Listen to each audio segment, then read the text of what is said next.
Hello, everybody. SoCalsabre Bill Thornton here. Thanks for stopping by the channel. And here we are at the end of another month. September is almost done. I can't believe how fast these days go. So I wanted to do my September channel wrap up and let you know what's going on. Well, September was the busiest video month I've ever had. I don't know what got into me. I put out 27 videos. I did eight of them on board games that were either unboxings or demos, and Tower 3D Pro. And the sports, I covered Fast Drive Football and Dynasty League Baseball and APBA Baseball and Thunder Rally. And I don't know. I don't know if I can. I can't keep that pace up every month, so I don't disappoint you. Then I wanted to give you a status on two things that I mentioned last month that I wanted to do: Navajo Wars and Our God is My Shield. Well, Navajo Wars, as you might have seen, I did the unboxing for, and it's been on the table and still on the table. It truly earned its heavy weight on Board Game Geek with me as far as me in learning. I think I have finally learned it. I've got it set up now for a playthrough, but the complexity of the game and everything, I don't believe leads to me being able to do a demo. If you really want to see some demos, there's some good ones out there by Joel Toppin and Designer and by a few other gentlemen. So go ahead and check them out. Our God is My Shield. Just never had the space on the table during the month to try to get it up there. It's still on my plans. It's a Civil War game, and as I think most of you know, that's probably become my favorite era in war games. Games, October, what's going to be happening? My plans, videos, what am I going to be playing? Well, it's going to start off with a bang this Saturday on October 2nd when myself and my son and another friend will be getting together to do the 23rd, season 23 of our Superstar Baseball League draft, where we'll be drafting 16 teams, 25 players each. Takes quite a long time. We have a process that we do. I say 16, and you wonder, 16 by 3, who owns all of those? Well, we had 4 owners. One of the co-founders of this league that was co-founded with me back in the early 80s passed away. And so we split his teams up for one season between us 3 remaining owners, and we're going to draft his teams and manage them and try to play them. It was like a memorial season to Frank. After that, we'll have to go back to 12 teams, 4 apiece, unless we find another per owner. If you're interested in finding out what we have on this league, because we have thousands of players that we have to draft. It's not the original 96 players. Hit me up. Send me a text or an email on Facebook or my email. And if you're interested in being an owner, let's talk about it. You do not have to be in Southern California. We do play via Skype. We do play in person. So if you're interested, let me know. We sure would like to have another owner. I'm also going to be pretty busy this month prepping for the November 6th Extra Life Gaming Marathon. This is an annual event, and I'm heading up a team for the 5th year where gamers around the world get together, game for 24 hours to raise money for the Children's Miracle Hospital Network. This really helps out children and their families, offset the cost for expensive procedures and so forth. A very worthy cause. Want to find more information? Check out my video. In the next couple of days, I'll be putting out an October update on Extra Life and giving all the information about joining and so forth. Sports.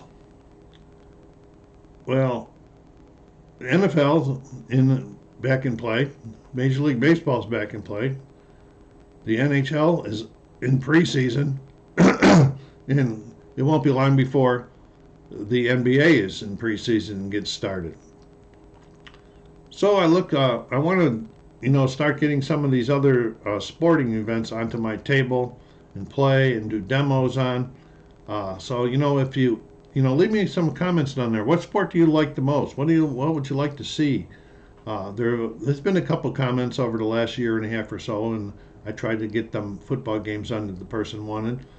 But if you'd like to see something, let me know. I'm, trying to think right now, like football. The football games, except for Fast Drive that I'm doing right now, are all pretty long games. So I'm going to have to figure out how to do a demo. I don't think he's going to sit through an hour and a half to 2 hours watching it. So if you have any input on that, let me know. Baseball, I'll start winding down again and maybe get it off the table for good when the World Series is over. Hockey? Hockey games that I have range anywhere from short, like 15 to 20 minutes, to long, an hour and a half to 2 hours. So I'll be getting them back out, trying to figure out what to do with those demos also. Maybe like I did with some of the baseball games on a hockey game, I'll bring you in the first period, get you through half the first period, bring you back in the third period. I don't know, I'll have to see how long this is going to take. And basketball, well, both of my basketball games take pretty long time. I have Status Pro that was developed by Phil Graham. It's an offset of the original Status Pro basketball, and I also have Replay basketball. I think Replay takes a little bit longer than Status Pro, but I like both of them. I'll be playing both of them this winter. And videos, beside the ones that I've already mentioned. Well, I'm not sure at this point, what particular videos beside I'm going to try to get Our God Is My Shield on as a demo.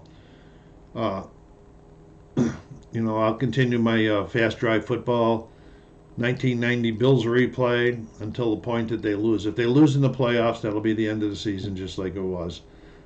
They have one more game in the regular season, then the playoffs will be starting. Not sure. I'll be continuing my 3D Tower Pro ones once a week or once every 2 weeks that I put out. And let me know what you'd like to see. And, board games. I was looking at, I've been trying to figure out what you subscribers are really interested to, and it's a little bit sometimes confusing to me. Board games seem to pique people's interest, and then all of a sudden the sports games come out and they pique more interest, and then war games come out and their interest. So, no, I'm just going to keep playing it by ear, unless you come up and tell me unless you let me know what you really want me to do.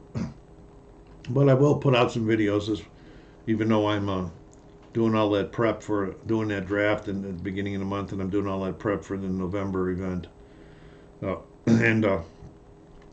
So back to personal. Okay,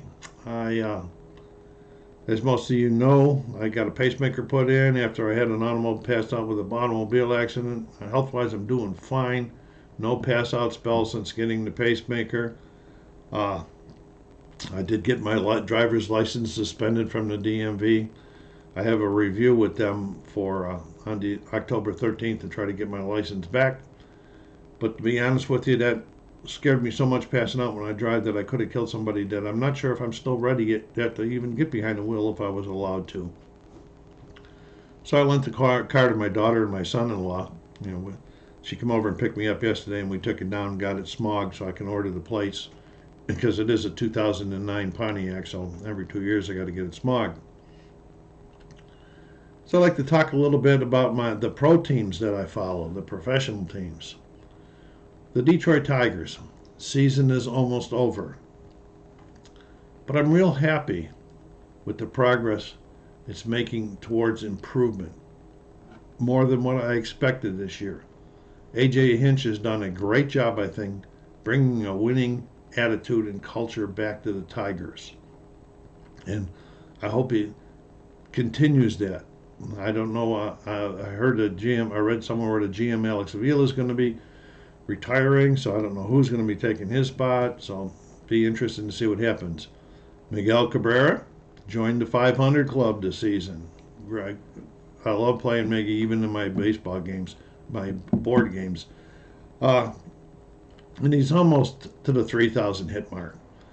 You know, he could have been the first person ever to hit both of those marks in the same season, but unfortunately for him, he had the worst slump of his career in April and the first 2 weeks of May. And that's really what cost him the 3,000 hits. He'll get it next year. But it would have been nice to see him. But, he's come around. He's second in the team in RBIs. He's batting like 260. So, Miggy still contributes. So, let's got to try to enjoy him for the next year or two. I hope he continues tributes and doesn't go out like some of the old timers and fade away. I hope if he starts getting that point that he retires before he does that. And let's see what else we got going here. The Buffalo Bills. Well, they're starting to look real good again the last 2 weeks. Some of the experts at the beginning, before the season started, predicted them to go all the way. And then I guess they had second thoughts when Pittsburgh beat Buffalo on opening day. But it seems like the Bills are turning it around. I try to curb my enthusiasm, until it gets late in the playoffs time and so forth. I've been a Bills fan too long. I know what can happen. I've been through 4 losing Super Bowls. So I don't want to set myself up for a disappointment. So I just curb my enthusiasm and wish for the best. The Buffalo Sabres preseason has started in the National Hockey League. They won a nice game last night with a lot of their youngsters and a lot of their starters not even playing. They were down 4-1 in the third period and managed to come back and tie it, face overtime, and then they won it in the shootout. Even if they had lost, I would have been totally happy with the way that they did not give up, that they played even down 4-1 in the third period, coming back to tie it. It's really, really something to talk about. The new coach for his first season, Don Granato, he was an interim coach last year. He seems to have these guys playing hard, even the youngsters that are trying to make the team, playing hard and not giving up. So I know it's going to be a tough year, especially with the trades that happened during the offseason with Sam Reinhart leaving and Rasmus Ristolainen leaving, and living now the Sabres are living through the Jack Eichel drama. But if we're going to be retooling and you got to give these young guys the opportunity to play, I know we're probably not going to make the playoffs, but be competitive. Be a never give up team, and I'll be totally happy. I've been a Sabres fan since they became into the NHL, so I'm not going to be turning away from them now. And then the Boston Celtics. I don't know what to think about them yet. They made a couple moves during the offseason. They brought Al Horford back, and I really don't know why they brought Al Horford back, but I guess Brad Stevens knew. So, Jason Tatum and Jaylen Brown are going to be back. Them are their big guns as far as the point scoring and so forth. And so it's going to be interesting to see now, especially Brad Stevens is no longer the coach. He moved up and is now the new GM after Danny Ainge retired. And they got a new coach. And so it's going to be interesting. I'll reserve comments till I start seeing a little bit more about them. Well, that is going to be concluding this wrap-up. I hope you'll like what you heard. Go down there and hit that like button, subscribe, push it out into your social media channels. Our growth on our channel is getting a little slower right at this point in time, so push it out there so the more people know about it and can contribute. And until then, until you see from me or hear me again, this is SoCalSabre. Take care of yourselves. Be kind to each other. And COVID's still out there, so be safe.